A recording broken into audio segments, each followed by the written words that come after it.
नमस्कार दोस्तों।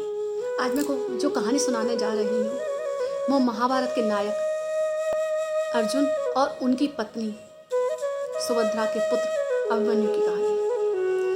अभिमन्यु जब सुभद्रा के गर्भ में थे तब अभिमन्यु को अर्जुन ने कहानी सुनाई थी।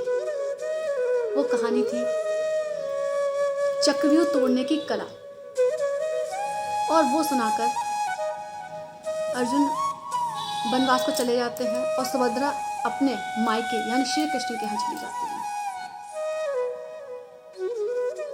और जब अर्जुन लौट के आते हैं तब युद्ध प्रारंभ हो चुका होता है।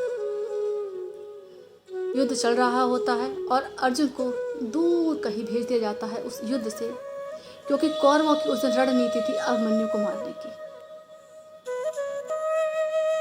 अर्जुन दूर चले जाते हैं क्योंकि एक और युद्ध होना था, उसे सिर्फ अर्जुन ही संभाल सकते थे। अर्जुन उस युद्ध के लिए निकल जाते हैं और पांडवों के साथ अभिमन्यु रह जाते हैं। कौरव एक चक्रव्यूह बुनते हैं और उस चक्रव्यूह को तोड़ना सिर्फ अर्जुन को आता है। तब अभिमन्यु आगे आते हैं और कहते हैं युधिष्ठिर से, हे काका, मैंने चक्रव्यूह तोड़ना सीखा है। मैं उसके 6 द्वार तोड़ना जानता हूँ।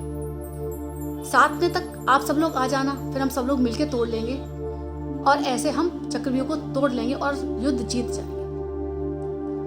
इतना कह के अभिमन्यु चक्रव्यूह के अंदर चले जाते हैं, पर कौरवों की रणनीति ही अलग थी। उन्होंने सिवाय अभिमन्यु के किसी और को उसके अंदर आने ही नहीं दिया। चक्रव्यूह की कला अभिमन्यु ने अपनी माता के गर्भ में सीखी थी, वो उन्हें याद थी और वो उस चक्रव्यूह को तोड़ते हुए 6 द्वार पार कर लेते हैं, लेकिन उन्होंने 7वां द्वार नहीं सीखा था और वो वहीं मृत्यु को प्राप्त हो जाते हैं। काश कि उस वक्त सुभद्रा ने वो 7वां द्वार भी खोलना सीखा होता या सुना होता जागृत अवस्था में, तो शायद अभिमन्यु जी जिंदा होते और उस महाभारत की कहानी ही कुछ और होती।